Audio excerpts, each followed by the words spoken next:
Bismillahirrahmanirrahim. Assalamu alaikum. Uh, Welcome, students, to the Islamic finance class. Uh,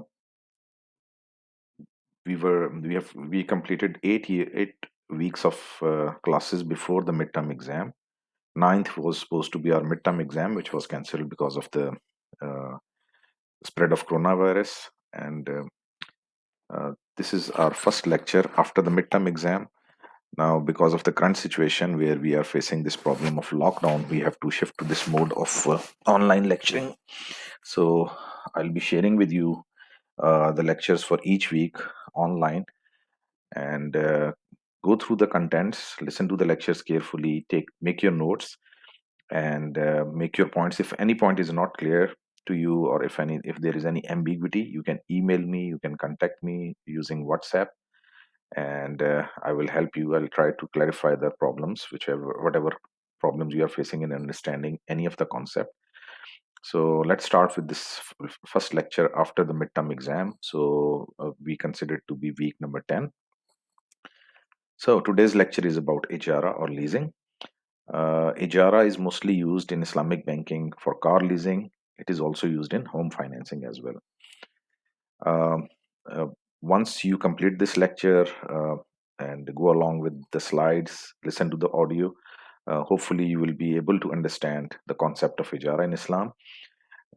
I'll also discuss some of the basic rules of Ijara, which are defined in Islamic Sharia. So these are the two main objectives that will be covered. In the end, I'll be making a comparison of the concept of leasing. Uh, how is it the concept of leasing is different from the Islamic concept of Ijara? So we'll cover some of the differences between the two as well. Okay, so let's start with the definition of Ijara. Ijara is to give something on rent. So basically, whenever you have some asset and you are allowing someone to use that asset for a specific period of time, and then you decide some rent against that asset, that is the basic concept of Ijara. So basically, you are charging rent and you are providing the other party the right of using that asset. So ownership of the asset is retained by you, whereas you are just offering, or you are just allowing the other party to use that asset. As far as Islamic Sharia is concerned, we find two types of ijara there. One is ijara of services, and the other is ijara of assets and property. What is ijara of services? When a person employs another person against wages. We see these type of contracts where people are working for other people. Now they are working as employees, and you make a contract of employment in which you define the terms of employment as well as the entitlements, different privileges, different pays, the pay and privileges that the employee will be getting. So this contract is basically also a contract of ijara, which is ijara of services. Here, the employer is called mustajir, whereas the employee is ajir, and the wages that are paid to the employee are called ujra. Example of this can be A has employed B in his office as a manager on a monthly salary. So obviously, once A has employed B, he made a contract, and in that contract, he specified that what will be the monthly salary and as well as what will be the duties of B. So that contract will contain all the terms and conditions of the contract. Now, the second type of ijara is ijara of assets and property. Here, uh, when a person transfers the usufruct, now this usufruct is basically the right of using an asset of a particular asset property to another person in exchange of rent. Here you can see that in this contract, the things which are important is that a person is uh, offering his asset to another person, offering him to use for a particular period against a particular rent. So this is ijara of assets or property. Here we have two parties. One is lessor. Lessor is the owner of the asset. So the owner of asset who is offering his asset to the other party is called lessor. He's also known as mujir in Arabic. The person who is getting the asset on rent is called lessee, and he's also known as mustajir in Arabic. The rent which is there in this contract is called ujra. Okay, now let's move on to the basic rules of leasing or ijara. Here we are covering ijara from an Islamic perspective. So we'll be discussing the rules which are defined for ijara of assets in Islamic Sharia. Those rules will be discussed here. The first rule is a lease transaction is always governed by the rules of Sharia prescribed for ijara. So, as I told you earlier, that Islamic banks are offering different assets, which include automobiles, home, house financing. So they are making the contract of ijara, and the rules which are covered there are we'll be discussing some of them here in this lecture. Now, leasing is a contract to transfer the usufruct of an asset by its owner to another person for an agreed period at an agreed consideration. Leasing is a contract to transfer the usufruct of an asset. Usufruct, I already explained in the previous slide, it is right of usage. So the owner of the asset is transferring the right of usage to another person. This so the owner of the asset is lessor, and the other person who is getting this lesser asset on rent is called lessee for an agreed period. So in a contract of ijara, the time period should be well defined at an agreed consideration as well as the rent. So, a contract of the requirement for a contract of ijara is that you need to define the time period as well as you need to define the rent for the entire period. So, if any of any of these two is missing from the contract, that contract will be invalid contract. For example, if you have not defined the time period, then the contract will be invalid, or if you have not defined the rent for the entire period, even then the contract will be considered to be invalid. The subject of lease must have a valuable use. Therefore, things having no usufruct cannot be leased. Okay, so again here we are mentioning that uh, those things can be given on lease which have some value, which have some utility. If anything has no utility or no value, obviously you will not be the other party will not be ready to pay for it. The lessee will only be interested in getting an asset if he consider it to be valuable, or if he it fulfill any of his need, then this contract will be made for ijara. Consumable items cannot be leased. For example, money, eatables, fuel, ammunition, etc. Obviously, if you are giving consumable asset to another person, and if he consumes it, so that is the asset is no more available, in that case this contract will not be a contract of ijara. Rather, you can sell that asset. As the corpus of leased property remains in the ownership of the lessor. Now, this corpus of leased property means the ownership of the leased property is with the lessor. All the liabilities emerging from the ownership shall be borne by the lessor. Here, there's a little typo here. You can just change this. It is not lessee, it is lessor. So the ownership, since the ownership of the asset is with the lessor, all the ownership related liabilities are the responsibility of the lessor. Example: A has leased his house to B. Paying of property tax shall be the responsibility of A. Right? A is the lessor, A is the owner. So A has leased his house to B. B is the lessee. Paying of property tax. This property tax is ownership related liability. So this should be paid by A, who's the lessor. Whereas payment of electricity bills shall be the responsibility of B. Now, payment of electricity bill is related to usage. Usage related liabilities will be responsibility of lessee.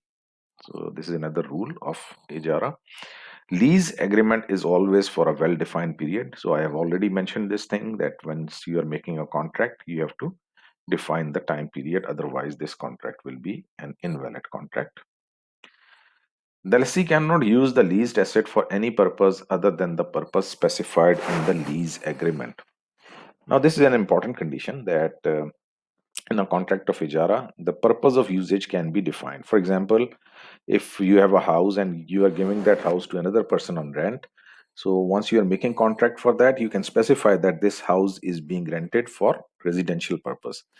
The lessee cannot use it for any commercial purpose.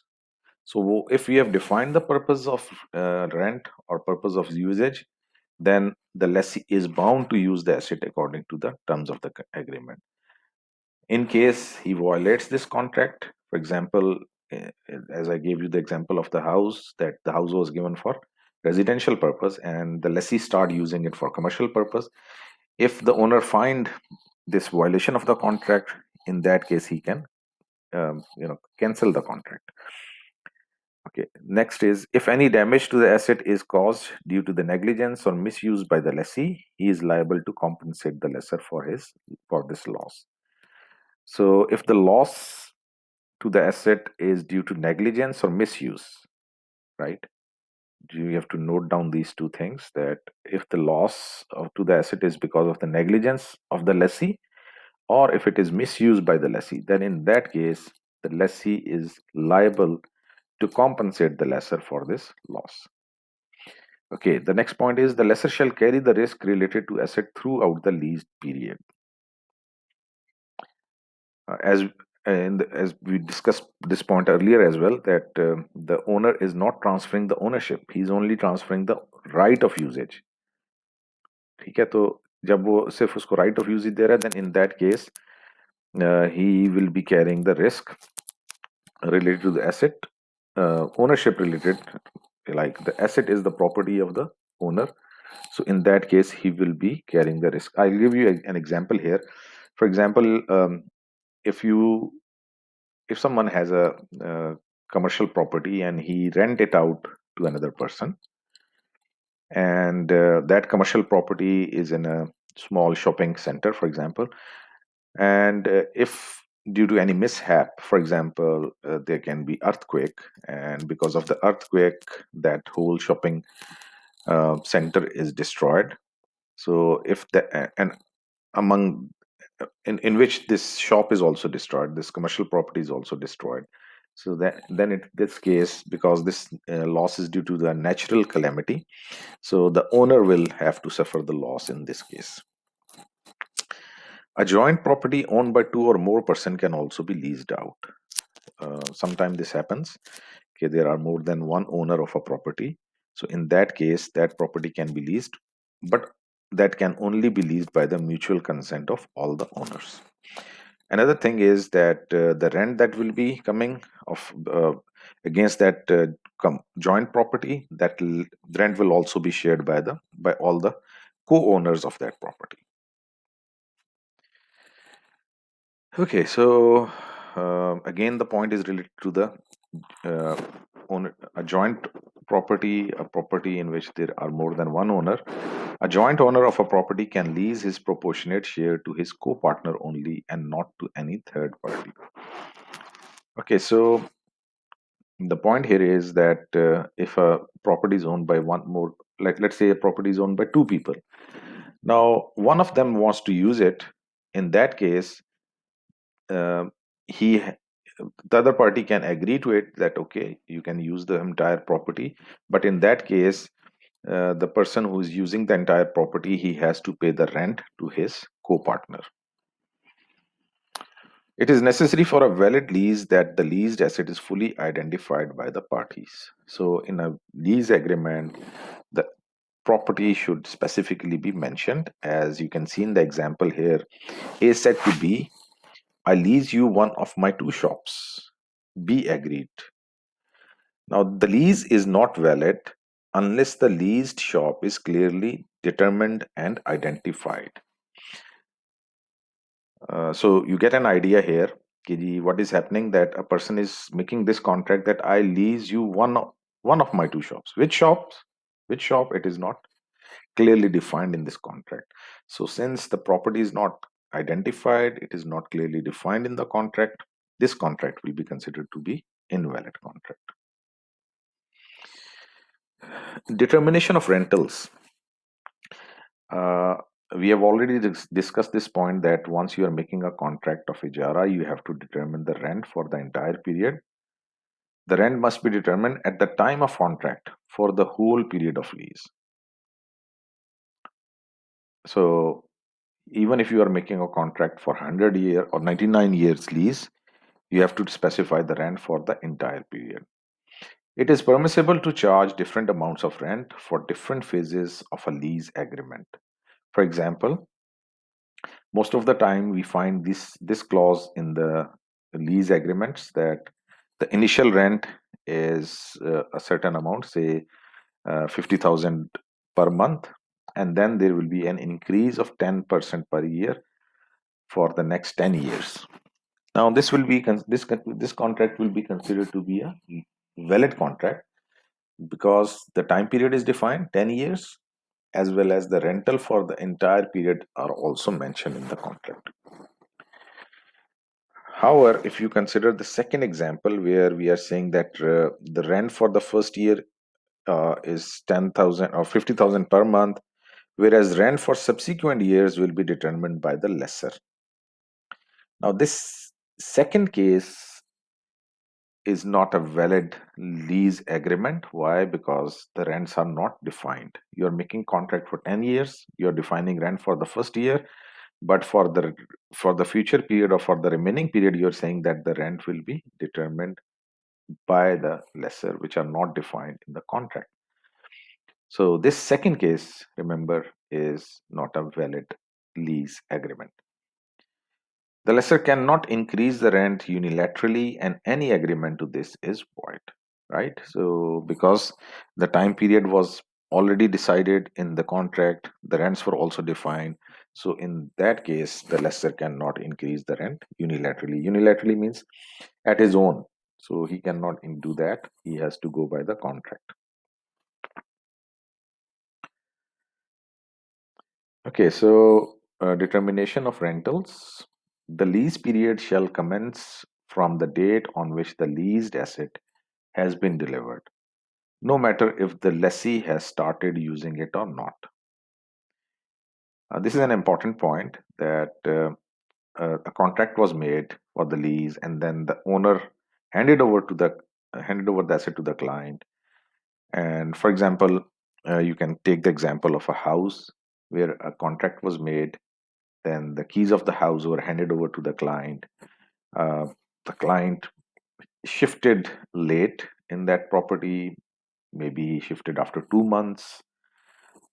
Even if he has shifted in that property after 2 months, he received the keys earlier, so he's liable to make the payment of those 2 months as rent. This is an important point that rent starts once you have delivered the asset to the lessee. The lessor has delivered the asset to the lessee. From that date, the lessee becomes liable for the payment of rentals, whether he uses the asset or not. Okay, in case of lease agreements, we find this thing that most of the time you have to pay some advance. So the rent or any part can be paid in advance, which shall be adjusted towards the rent after it becomes due. So it is possible that you pay maybe 2 months, 3 months, 6 months rent in advance, and then that will be adjusted in the future period. Okay, next point is if the leased asset has totally lost its utility or purpose for which it was leased and no repair is possible, the lease shall terminate on the day on which such loss has been caused. Okay, um, the lease is due to the utility of the asset. ठीक है, Y आप क्यों उसका rent पे कर रहे हैं, क्यों आप उसके अगेंस्ट पेमेंट कर रहे हैं, because you want to use that property. But in case that asset is damaged or it is not in a condition in which it can be used, so the contract of lease will be cancelled from that date. Again, as I gave you the example before that you rented out a commercial property in a shopping center, and that center somehow was damaged or destroyed in an earthquake. So the lessee is not liable to make rental payments from the date that property was destroyed. ठीक है, जिस date को वो property destroy हो गई, obviously usable नहीं है, लेसी उसको यूज नहीं कर रहा, तो उस केस के अंदर फिर लेसी जो है वो रेंट के लिए लायबल नहीं होगा। Okay, the commencement of lease. The correct way according to Sharia is that the rent be charged after the lessee has taken delivery of the asset and not from the day the price has been fixed. If the supplier has delayed the delivery after receiving the full price, the lessee shall not be liable for the rent of of the period of delay. Again, you can take the example of a house here that a person rented out his house and made a contract in which it is specified that the rent the lessee is liable to make rent from let's say from 1st of January 2020. Um, the contract was signed, but the lesser was not able to deliver the asset on due date, like before the 1st of January, maybe due to some repairs, or maybe he was going through some work, some um, repairs in the house, or some other changes that he was making to the property, which took a little bit more time. And let's say this property was handed over to the client on 1st of Feb. The contract, the date was mentioned 1st January, but it was handed over late. It was handed over on 1st of February. In that case, the lessee is not liable to pay the rent for the month of January. ठीक है ना, समझ आ गई बात कि भाई उसके पास तो वो प्रॉपर्टी हैंड ओवर ही लेट हुई है, तो जब उसको प्रॉपर्टी लेट हैंड ओवर हुई है तो फिर वो उस केस के अंदर ही is not liable to make the rent to pay the rent for that period. Okay जी, let's move on. Different relations of the parties. Okay, to understand this point, I'll give you an example, and that example will help you understand this point. For car ijara, Islamic banks, they have two options. The one of the option is that you can go for a brand new car, 0 meter car, and the second option is that you can also um, lease get on lease from a used car from the Islamic bank. ठीक है, ये दो दो तरह की वो आपको service, दो तरह की ऑफर आपको दे रहे हैं। एक ऑफर में ये है कि जी आप एक ब्रांड न्यू कार निकलवा लें बैंक से लीज के ऊपर, और दूसरी ऑप्शन ये है कि जी आप यूज्ड कार मार्केट से खरीद लें। अच्छा, अगर आप दूसरी ऑप्शन के साथ जाते हैं, आप कहते हैं कि जी मुझे एक यूज्ड कार जो है वो लीज आउट करनी है, तो व्हाट डू यू थिंक कि जी वो गाड़ी किसने सिलेक्ट करनी है? Who is going to find the car for you? Yes, obviously it is your job. ठीक है, आपने खुद गाड़ी सिलेक्ट करनी है, पसंद करनी है कि ये गाड़ी है जो मेरी रिक्वायरमेंट के हिसाब से है, मेरी नीड के हिसाब से है। तो आप once you have selected the car, you will inform the bank कि जी this is the car that I want to get on lease. Now what the bank is going to do, the bank is going to negotiate the price with the party who's offering this car. ठीक है, the bank has the staff for this purpose. They will make evaluation of of the value of the car according to the market rate, और negotiate उस market rate के हिसाब से वो उसके साथ negotiate करेंगे, and then this car will be purchased by the bank. ठीक है, the ownership of the car will be transferred to the bank. Registration of the car will now be in the name of the bank. Once the bank has purchased this car, now bank will offer this car to the client on rent.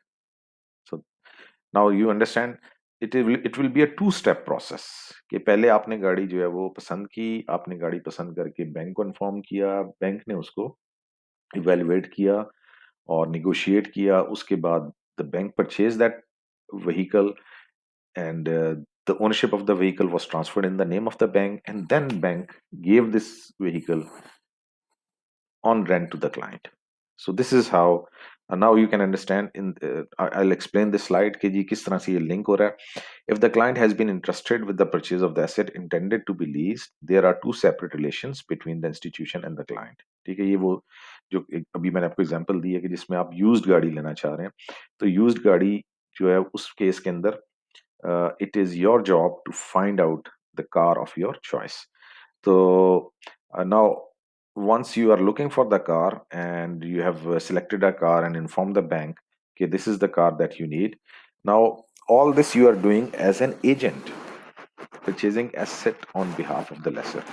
Why we are calling you an as an agent here? क्योंकि अभी तो गाड़ी जो है वो आपने पसंद करके बैंक को बताई है, तो that car will be purchased by the bank. So bank will be principal in that case, ठीक है ना, गाड़ी जो है बैंक के नाम पे है तो बैंक उस केस में प्रिंसिपल होगा, and you are acting as an agent of the bank. Now once the car is purchased, then the second contract will come into play in which the bank will give this car to the client on rent. Now here you will become lessee. So when the client takes the delivery from the supplier or from the bank, when the client will take the possession of the car from the bank, he will be considered to lessee. Till the time asset is not delivered to the client, he is not liable to discharge his obligation as lessee. ये point हम पहले भी discuss कर चुके हैं कि जी कोई you are not liable to pay any rent before the delivery of the asset. ठीक है? Once you have received the ownership and possession, sorry, not ownership. Once you have received the possession, delivery of the asset, from that date onward you are liable to make the payment of the rent. ठीक हो गया जी, clear हो गया. तो ये जो different relations हैं, there are two different relation, one is agent and the other is that of lessee. Agent is once you are, you help or you find the car of your choice and inform the bank for purchase. That is your role as an agent. And lessee, when the bank will give you that car after purchasing that car, when the bank will deliver that car to you, you will become the lessee. Let's move on to the next slide. As soon as the client takes the delivery of the asset, the lease will automatically start on that date without any additional procedure. We have already made the contract, and in that contract, all the things have been, settled between the two parties. So once you receive the delivery of the asset, from that date onward, the this contract of lease will become applicable. Okay, next is, in leasing, the asset remain under the risk of and ownership of the lessor throughout the leasing period. If the lease period begins right from the time when the client has taken delivery, it does not violate the principle mentioned above. What will happen that the bank is going to give you that car on rent for a period decided between the two parties. वो period आमतौर से it can B 3 years, it can B 5 years, जो भी आपका contract में time period define हुआ है. During this whole period the bank will be the ownership of the owner of the asset. ठीक है, ओनरशिप जो है बैंक ने आपको नहीं दी है, बैंक ने सिर्फ आपको गाड़ी जो है वो रेंट पे इस्तेमाल करने के लिए दी है. और ऑब्वियसली इस पूरे पीरियड के अंदर you have to discharge your liability as lessee and the bank will be liable as lessor. जो कि हमने पहले लेसर और लेसी की लायबिलिटीज डिस्कस की हैं कि जी ओनरशिप रिलेटेड जितने भी एक्सपेंसेस होंगे they will be the liability of the bank, और यूजेज रिलेटेड जितनी भी लायबिलिटीज होंगी इस केस के अंदर, जैसे गाड़ी में पेट्रोल डालना है, उसका ऑयल चेंज करना है और उसकी जो मेंटेनेंस है, तो वो सारी आपकी रिस्पॉन्सिबिलिटी होगी. The same point is explained here that as the lessor is the owner, in this case bank, of is the owner of the asset, and he has purchased it from the supplier through his agent, he is liable to pay all the expenses incurred in the process of its purchase and its import to the country of the lessor. Okay, ये भी possibility है कि जी आप import कर रहे हैं एक asset, तो अगर आप इंपोर्ट कर रहे हैं इन दैट केस उसके ऊपर इंपोर्ट के ऊपर जितने भी उसके खर्चात आएंगे वो सारे भी बैंक को पे करने होंगे. जैसे हम गाड़ियों के केस के अंदर देखते हैं कि if you get a car on lease, say you are located in Islamabad, and now we know that the production facility of most of the cars in Karachi, so you have to transport that vehicle from Karachi to Islamabad. तो वो जो transportation की cost आती है, that is the bank is supposed to pay that cost. ठीक है, इसी तरह से once the car uh, is there with the bank, as per law of the country, the car is to be registered in the name of bank, तो उसकी registration करवानी पड़ेगी. वो जो रजिस्ट्रेशन की कॉस्ट आएगी, that is also the responsibility of the bank. ठीक है. अच्छा, अब यानी परचेज के जितने भी एक्सपेंडिचर हो गए, उस एसेट की ट्रांसपोर्टेशन के जितने भी एक्सपेंडिचर हो गए, they are all the responsibility of the asset of the lessor. However, the lessor can include all the expenses in his cost and can take them into consideration while fixing the rentals. But as a matter of principle, he is liable to bear all those expenses as the owner of the asset. अच्छा, ये point जरा समझ लें कि देखें, जब आप for example हम एक लम्हे के लिए if we take leasing out of our discussion, for example, you are purchasing an asset for your factory. So what will happen? You have to pay to the supplier, then you have to pay the transportation cost, then you might have to incur some cost of installation of that machinery. You might have to get insurance of that vehicle, of that machinery.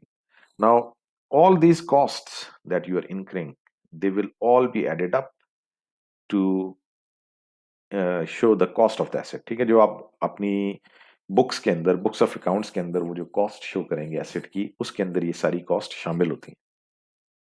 I hope you have covered this point in your accounting course कि जब accounting के अंदर आप assets की value show करते हैं balance sheet के अंदर, तो उन एसेट्स की वैल्यू के अंदर ये सारी कॉस्ट ऐड होकर वो उसकी कॉस्ट बनती हैं.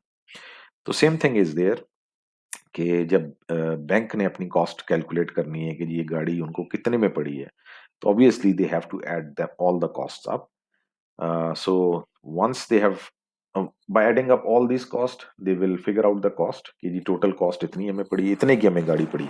यानी जो फैक्ट्री रेट है of the car can be let's say 2 million. ठीक है, 20 लाख की गाड़ी है जो कि आपको फैक्ट्री से मिल रही है.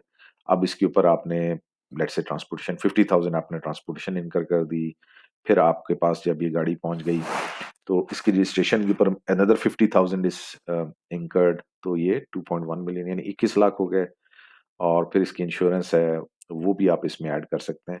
तो ये सारी चीजें ऐड करने के बाद आप जब क्लाइंट को बेचेंगे ये गाड़ी, तो आप अपनी प्राइस जो प्रॉफिट है वो इसके ऊपर चार्ज करेंगे. यानी ये तो कॉस्ट हो गई, इसके ऊपर जो आप चार्ज करेंगे वो आपका प्रॉफिट होगा, या इन केस ऑफ लीजिंग इसके ऊपर जो है वो आप अपना रेंट चार्ज करेंगे.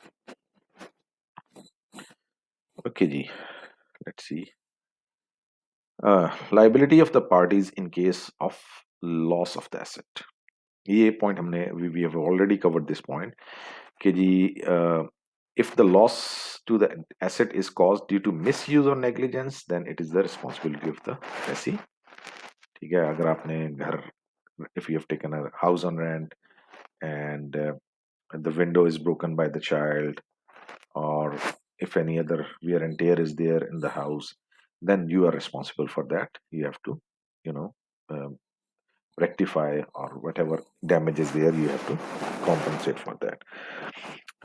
If the loss happens to the asset without misuse or negligence, then it will be considered the loss of the lessor. The lessor is liable for that loss, not the lessee. So these are the liabilities of the parties in case of loss of the asset. Okay, again, this point was touched upon before in the previous slides as well. The variable rentals can be there in long-term lease. Long-term lease, as I mentioned earlier, in Pakistan, we also have lease for 99 years.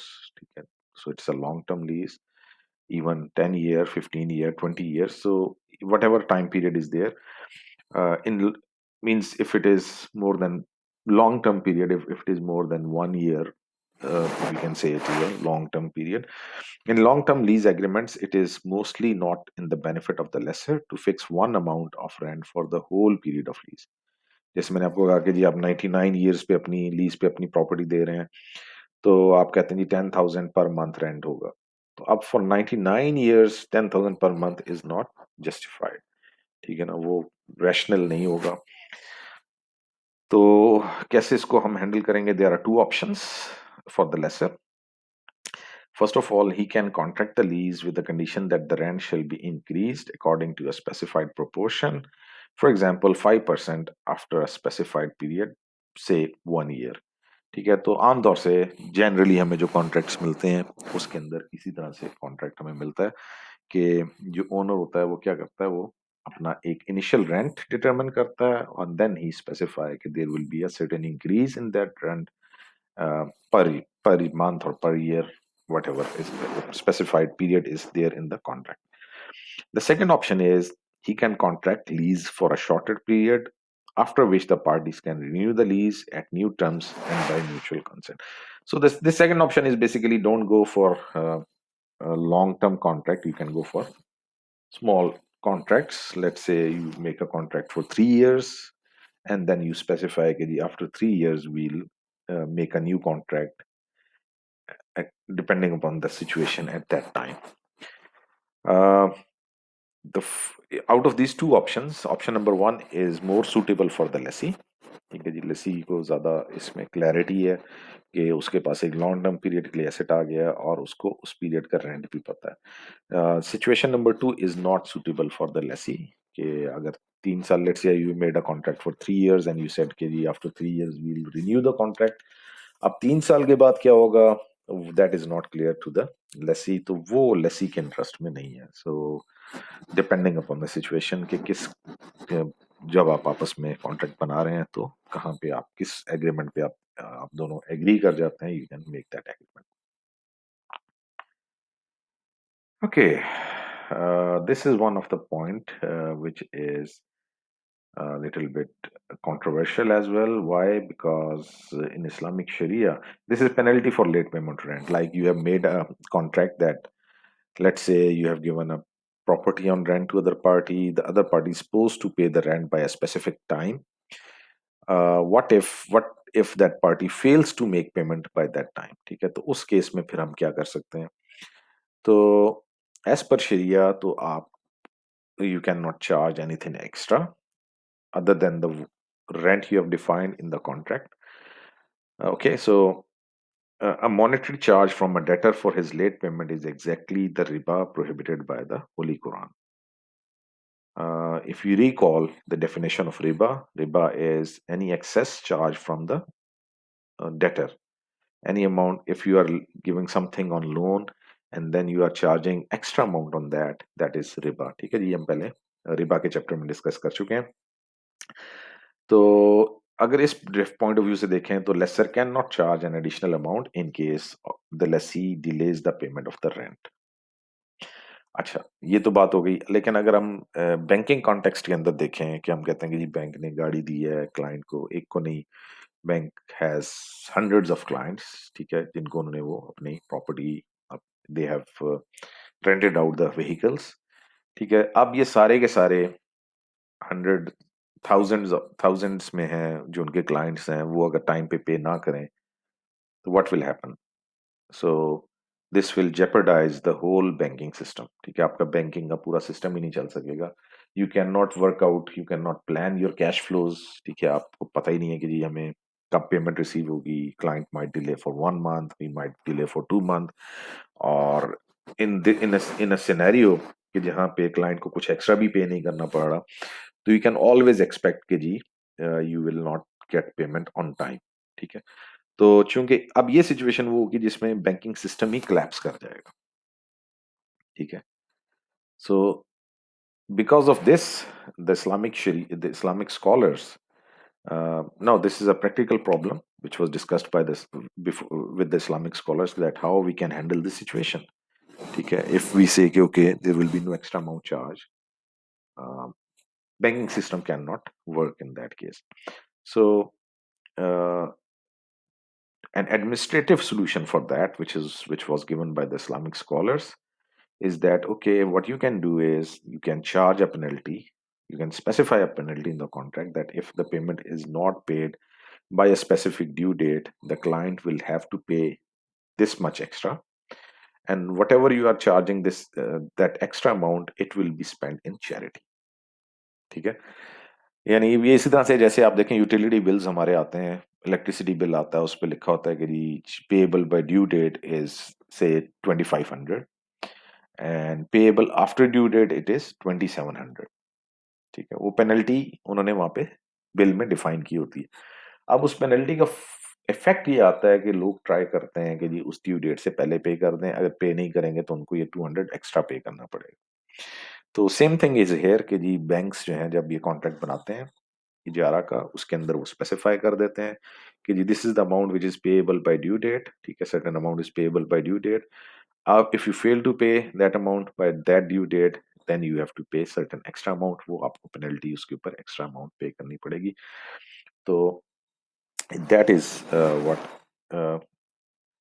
that this is the concept of penalty for late payment कि जो आप extra amount ले, अच्छा now this extra amount although it can B charged, extra amount तो आप charge कर रहे हैं, बैंक उस पे एक्स्ट्रा अमाउंट पे चार्ज कर रहा है, लेकिन वो उसको चैरिटी में यूज करेगा। So this is what is specified here that in that case, as I gave you the example of banks, the lessee may be asked to undertake that if he fails to pay the rent on its due date, he will pay a certain amount to a charity।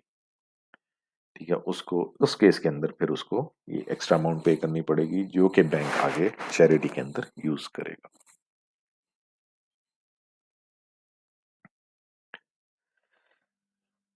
Termination of lease, contract of lease की हम बात कर रहे हैं कि how it can be terminated. इजारा is basically a binding contract meaning that once executed it can not be revoked unilaterally.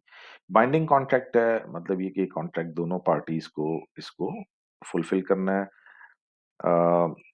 So once you have signed this contract and the asset is delivered to the client, it cannot be cancelled. Revoked means it cannot be cancelled. Unilateral means one-sided. So whoever is going is whoever wants to break this contract, he has to pay the damages to the other party. If the lessee contravenes any term of the agreement, the lessor has a right to terminate the lease contract unilaterally. ठीक है, अगर ये लस्सी जो है वो violation करता है contract की, उसको जो कॉन्ट्रैक्ट की जो कंडीशंस थी, टर्म्स एंड कंडीशंस, वो उसको फुलफिल नहीं कर रहा, in that case the lessor has a right कि वो उस कॉन्ट्रैक्ट को यूनिलैटरली टर्मिनेट कर दे। However, if there is no violation on the part of the lessee, the lease cannot be terminated without mutual consent, as mentioned, as we discussed in the point number one. If the leased asset is damaged to the extent that it is no more able to give usufruct is right of usage, the contract of ijara is terminated। ठीक है ना, हमने we discussed earlier कि contract क्या है इजारा का। Contract ये है कि आप अपना एक एसेट यूज करने के लिए किसी को दे रहे हैं। अब अगर वो एसेट ही यूजेबल ना हो, डैमेज हो जाए, ठीक है, उसकी यूटिलिटी खत्म हो जाए, तो as soon as the asset loses its utility, that contract becomes that contract is terminated. ठीक हो गया जी। तो ये हमने टर्मिनेशन ऑफ लीज में बात कर ली कि जी एक तो पहली बात ये कि कॉन्ट्रैक्ट बाइंडिंग कॉन्ट्रैक्ट है, लेकिन अगर जो है दूसरी बात ये कि अगर लेसी इसको वायलेट करता है कोई भी टर्म्स एंड कंडीशन को, उस केस में लेसर इसको टर्मिनेट कर सकता है कॉन्ट्रैक्ट को। और तीसरी बात ये है कि जी अगर एसेट जो है वो कंप्लीटली डैमेज हो जाए तो उस केस के अंदर भी आपका ये कॉन्ट्रैक्ट जो है वो टर्मिनेट हो जाएगा। Okay, if the lessee stops using the asset without the lessor's consent, accrual of the rental will continue। अच्छा, अब ये हमने पहले भी बात की थी, इफ के एसेट जो है वो क्लाइंट के डिस्पोजल पे, लेसी के डिस्पोजल पे है, ठीक है, उसको वो एसेट हैंड ओवर हो चुका है, वो अब उसको यूज करता है या नहीं करता, irrespective of that he has to pay the rent. ठीक। If the sold asset is if the sold asset is sold to the lessee, the ijara contract is terminated due to the transfer of ownership to him।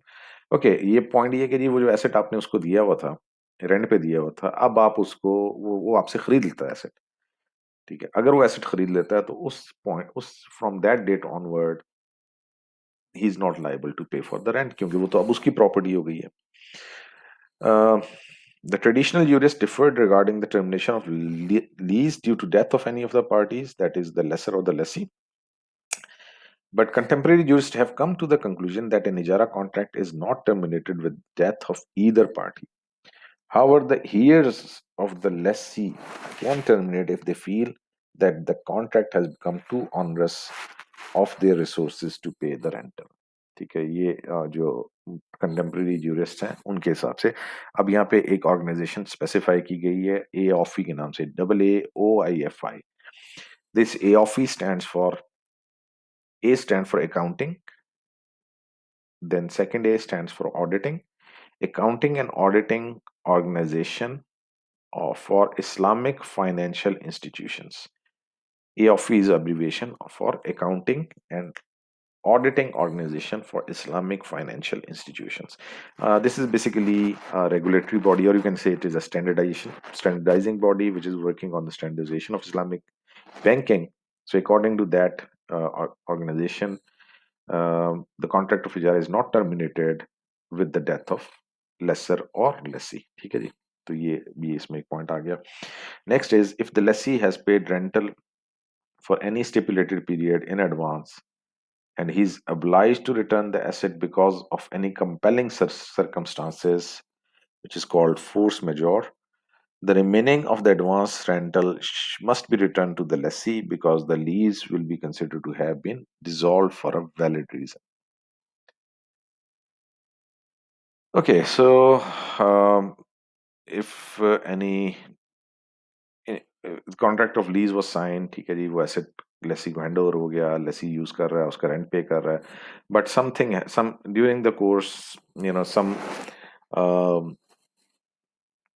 Situation arise जो कि किसी के control के अंदर नहीं है, ठीक है, which is beyond the control of the lessor और लेसी, और उस केस के अंदर वो लेसी जो है वो अपनी अनएबिलिटी का इजहार करता है कि he is not able to continue because of that unavoidable circumstances and he wants to terminate the contract।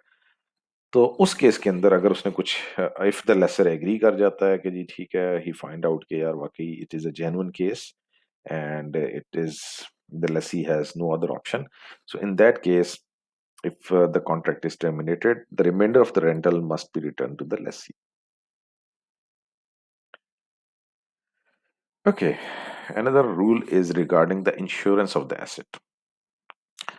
Um, although the Muslim jurists have certain reservations with respect to the concept of interest, with the concept of interest as well as the concept of insurance. Now, the issue of interest was resolved by implementing it through Islamic banking. ठीक है, जो Islamic banking के अंदर जो interest का element था उसको Islamic banking के थ्रू, जो कन्वेंशनल बैंकिंग में इंटरेस्ट का एलिमेंट था उसको इस्लामिक बैंकिंग के थ्रू रिजॉल्व किया गया। इसी तरीके से इंश्योरेंस के अंदर जो ऑब्जेक्शनेबल चीजें थी, जिससे मुस्लिम ज्यूरिस्ट का, मुस्लिम स्कॉलर्स का जिसके साथ जो है वो दे हैव सर्टेन इश्यूज, तो उनको रिजॉल्व किया गया through insurance, through takaful. So if the now takaful is an alternative to insurance, Islamic alternative और Sharia compliant alternative। ठीक है, तो जिस तरह से इस्लामिक बैंकिंग जो है वो कन्वेंशनल बैंकिंग का ऑल्टरनेटिव है, तकाफुल जो है वो कन्वेंशनल इंश्योरेंस का ऑल्टरनेटिव है। फिलहाल आप इतना समझ लें, इसको मजीद डिटेल से हम आगे, हमारा पूरा चैप्टर है तकाफुल पे, उस पर डिस्कस करेंगे कि भाई डिफरेंस क्या है दोनों के अंदर, but for now you can just you know just keep this in mind कि takaful is an alternative of insurance which is allowed by Sharia or the Islamic scholars.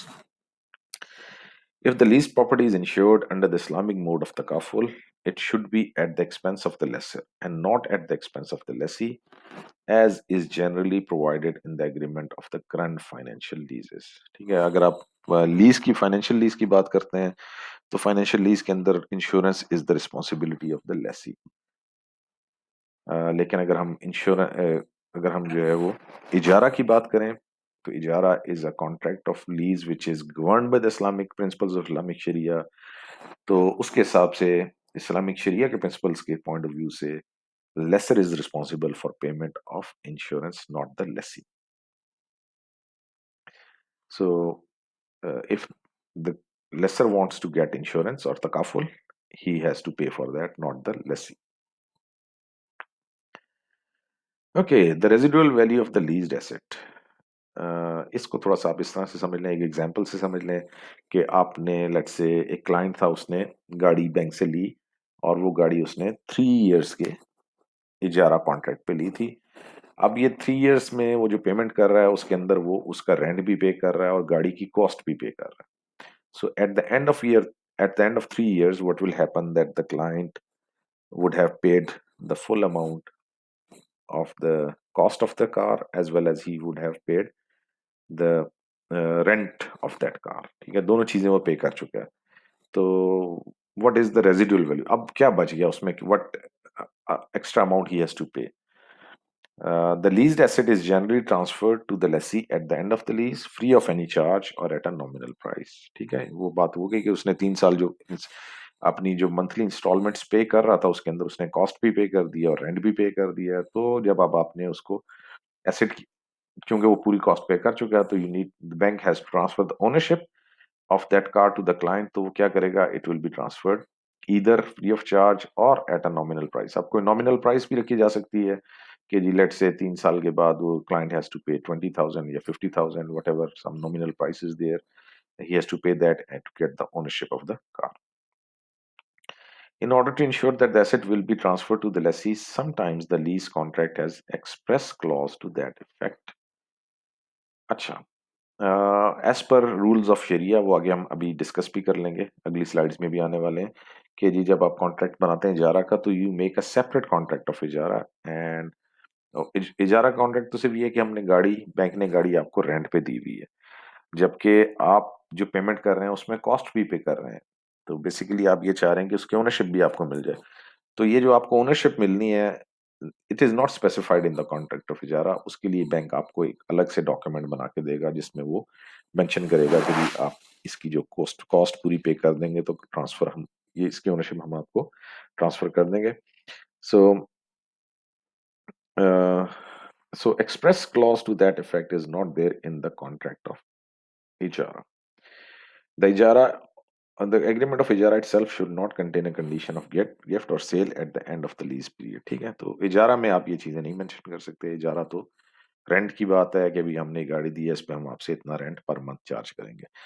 रह गई बात कि जी उसकी ओनरशिप आपको कैसे मिलेगी एसेट्स की, उसके लिए बैंक आपको अलग से एक प्रॉमिस टू सेल का डॉक्यूमेंट बना के दे रहा है जिसके अंदर वो ये सारी चीजें बताए। अच्छा जी, अब लीजिंग के अंदर एक कॉन्सेप्ट आता है सब लीजिंग का कि if you have obtained an asset on lease and you want to sublease it, you want to lease it to another party। So what is the ruling of sharia with respect to that? if the lessor permits the lessee if the lessor permits the lessee for subleasing, he may sublease it। ठीक है, अगर यानी lessor can sublease an asset only with the permission of the lessor। If the rent claimed from the sublessee is equal to or less than the original, then the rent payable to the owner or original lessor, all the schools of Islamic jurisprudence are unanimous on the permissibility of sublease। अच्छा जी, यहाँ पे आप दो point समझ लें सब leasing के हवाले से। नंबर वन, सब लीजिंग हो सकती है या नहीं हो सकती? सब लीजिंग हो सकती है but with the permission of lessor. एक पॉइंट तो ये हो गया। दूसरा पॉइंट ये हो गया कि सब लीज का कॉन्ट्रैक्ट, सब लीज का जो रेंट है, can it be greater than the original rent? So there is difference of opinion. According to some scholars, it can be greater than the original rent, and according to the opinion of some scholars, it cannot be। But if you are getting a rent equal to or less than the original contract, it is unanimously allowed by all the scholars। According to the contemporary Sharia scholars, the viewpoint of Shafi and Hanbali schools is preferable, meaning that leased asset can be subleased regardless of the amount of rental। Okay, ये जो मैंने बात की थी कि जी rent of सब lease जो है वो कितना होना चाहिए, क्या should it be equal or less than the original lease contract, or can it be higher than the original lease contract? In that, the opinion of the two scholars, Shafi school and Hanbali school, according to them, sublease contract can be made with the permission of the lessor, irrespective of the amount of rental। Yani according to them, you can charge any amount of rent. It can be greater, even it can be greater than the rent charged in the original contract। अच्छा जी, security और guarantee in इजारा। And as Ijara creates a debt in the form of payable rental, the lessor can demand security and a guarantee from the lessee. Okay. So normally in banking, we find this thing. Bank normally wants to secure their investment, so they ask for the security, or sometimes they ask for the guarantee. So this can be done in case contract of Ijara. Taking security is also permissible for the reason that the leased asset is handed over to the client as a trustee, and he is required to protect the asset in his fiduciary capacity. Normally, in case of house financing or in case of automobile financing, bank don't need security. Why?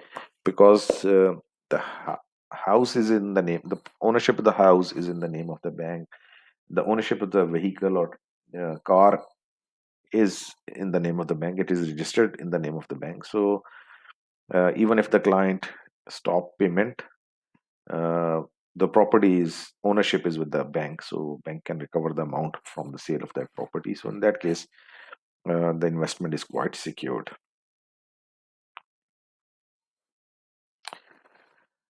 Signing of lease. Okay, I'll try to explain this point bilingually. ठीक है, थोड़ा सा मैं आपको उर्दू में ही समझा देता हूँ ताकि आपको ये समझ आ जाए साइनिंग ऑफ लीज का कॉन्सेप्ट क्या है। फॉर एग्जांपल, आपने अपना एसेट किसी को लीज पे दिया हुआ है और उसका आपको रेंट आ रहा है पर मंथ।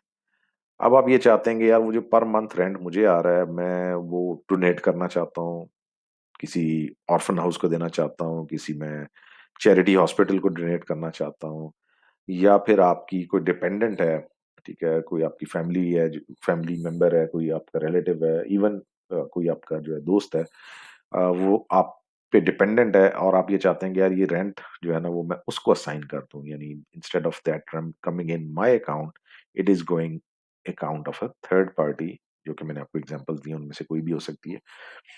तो असाइनिंग ऑफ रेंट इस असाइनिंग ऑफ लीज का मतलब ये है कि वो जो रेंटल्स हैं वो आप किसी थर्ड पार्टी को असाइन कर रहे हैं। अच्छा, अब इसमें the lessor can sell the lease property to a third party whereby the relation of the lessor and lessee shall be established between the owner and the lessee. अच्छा, ये तो खैर अलग पॉइंट है कि जी आपने लेसर ने अपना पॉइंट, जो लेसर था उसने अपना एसेट बेच दिया, ठीक है, किसी दूसरी पार्टी को, और जिस पार्टी ने खरीदा है वो अब आपके साथ नया कॉन्ट्रैक्ट बना सकती है वही एसेट, यानी बेसिकली लेसर चेंज हो गया है, बट वो एसेट आपको ही रेंट पे दिया हुआ है, तो फिर उसके लिए कॉन्ट्रैक्ट चेंज हो जाएगा, लेसर का उसमें से नाम चेंज हो जाएगा। That can be done. Assignment की जो मैंने बात की, साइनिंग ऑफ लीज जो है वो परमिसेबल किस केस के अंदर है, जो मैंने आपको एग्जांपल्स दी, if you are it is used for charitable purpose, ठीक है, साइन करना चाहते हैं, और टू हेल्प समवन, जैसे मैंने कहा कोई फैमिली मेंबर जो आप पे डिपेंडेंट है या कोई दोस्त आप पे डिपेंडेंट है, तो उस केस के अंदर आप उसको कर सकते हैं। लेकिन अगर आप वो assigning of lease without assigning the ownership in the lease asset for a monetary consideration is not permissible, यानी आपने कहा था कि यार वो मैंने किसी से लोन लिया और वो लोन अब मैंने वापस करना है, तो वो लोन मैं इस रेंट की अमाउंट से वापस करता हूँ, लेकिन वो amount of rent is greater than the amount of loan, तो फिर ये इंटरेस्ट हो जाएगा, फिर ये अलाउ नहीं होगा।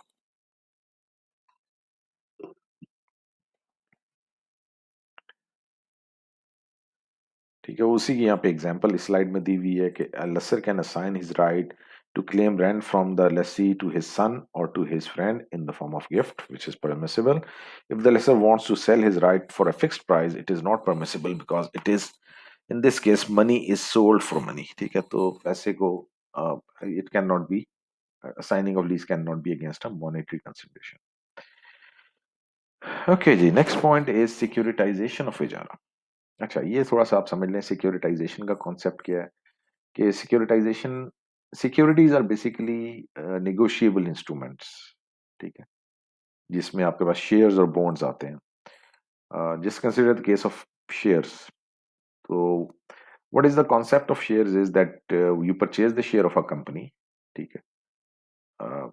Purchasing of share means you are investing in that company and you have acquired a portion of ownership in that company. अच्छा, अब आपने जब शेयर खरीद लिए तो आपकी इन्वेस्टमेंट हो गई। As an owner, you are entitled for the dividend और you are entitled for the share in the profit, वो आपको उसमें से कंपनी के, जिस कंपनी में आपने वो पैसा इन्वेस्ट किया है उसके प्रॉफिट में से आपको शेयर मिलता रहेगा। और ये नेगोशिएबल इंस्ट्रूमेंट है, मतलब ये कि अगर आप इसको बेचना चाहें, अपने शेयर को किसी दूसरी पार्टी को शिफ्ट करना चाहें, तो आप ये शेयर स्टॉक मार्केट में बेच के दूसरी पार्टी को शिफ्ट कर सकते हैं। So this is the concept of security. अच्छा, अब क्या इजारा के अगेंस्ट हम इस तरह की कोई सिक्योरिटी इंस्ट्रूमेंट, इसके अगेंस्ट कोई क्या हम निगोशिएबल इंस्ट्रूमेंट इशू कर सकते हैं? So the answer is yes, कि इजारा के केस के अंदर हम, इट कैन बी सिक्योरिटाइज्ड, इसको हम किसी इजारा को हम बैक कर सकते हैं थ्रू सम निगोशिएबल इंस्ट्रूमेंट। इसकी मैं आपको एग्जांपल देता हूँ, that example will make the concept clear.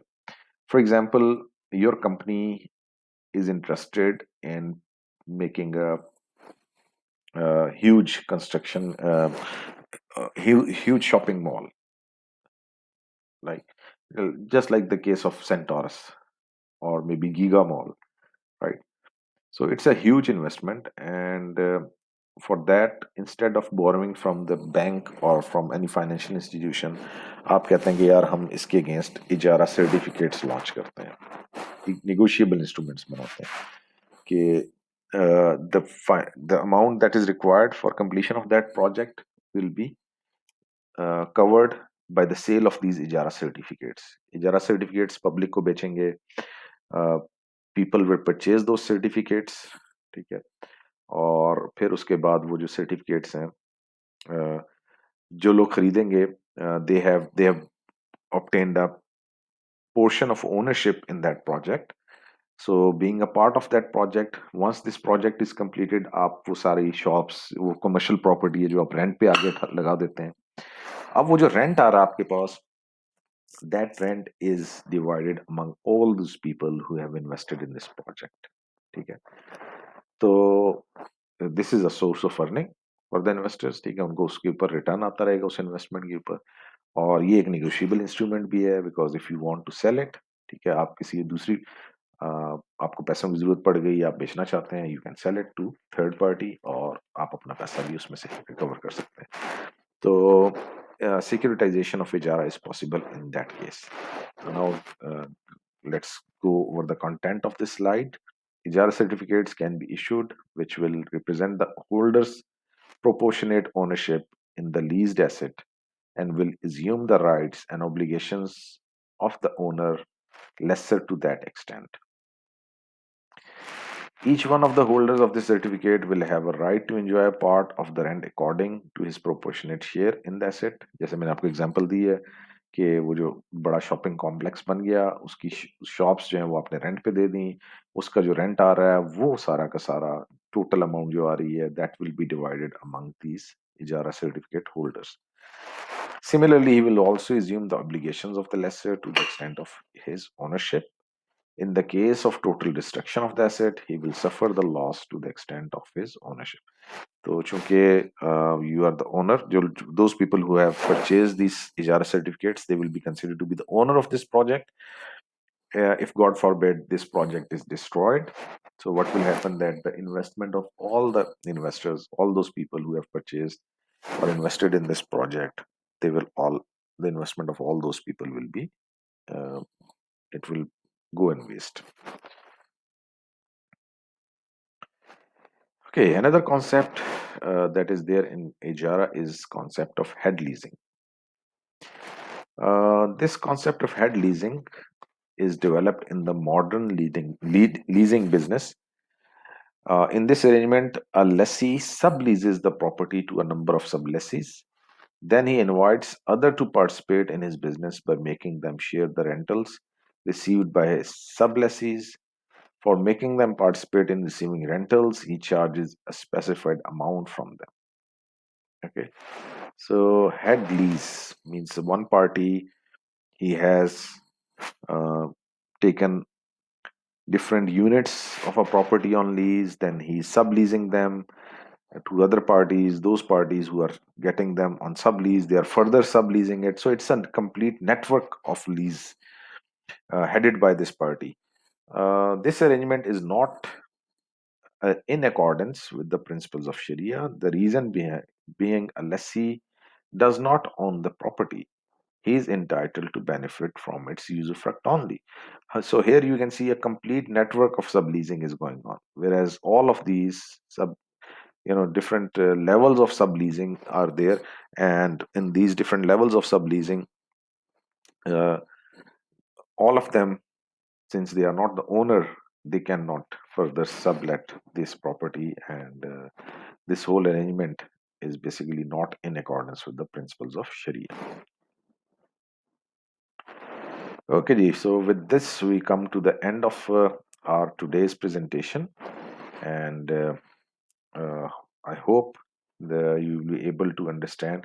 Basically, what we covered in today's lecture were all the rules and regulations related to the Ijarah in general, and wherever possible I gave you an idea. मैंने उसमें आपको साथ साथ उसके भी बताता गया हूँ कि जो है वो किस तरीके से इजारा जो है वो यूज हो सकता है बैंकिंग के अंदर. So that is the end of today's lecture, and I'll request all of you to go through these slides. ठीक है. I'll also be sharing with you that the lecture notes for this topic. Go through these slides, listen to the lecture, then see the notes that I'll be sharing with you. उनको भी जरा आप एक दफा देख लें, और उसके बाद आपको उसमें जो भी any queries or any problems uh, you have, you can contact me through email, या आप मुझे even जो है वो व्हाट्सएप कर सकते हैं कि जी any concept, any point which is not clear to you. So with this, we come to the conclusion of today's session. I hope you enjoy this session. Uh, you have the recording available. You can listen whenever at your own convenience. Go through these slides, और I will request you also कि जी वो आपके पास जो notes हैं उनको भी ज़रूर इसमें देख लें. उसमें एग्जांपल्स भी दी हुई हैं, तो जहाँ पे आपको कंफ्यूजन आता है लेक्चर में, कंसल्ट योर नोट्स. ठीक है, नोट से अगर आपकी प्रॉब्लम सॉल्व हो जाती है, well and fine. Even still there is some issue or some question in your mind, you're more than welcome to uh, ask using email or WhatsApp. Thank you very much for today. See you in the next lecture. Allah Hafiz.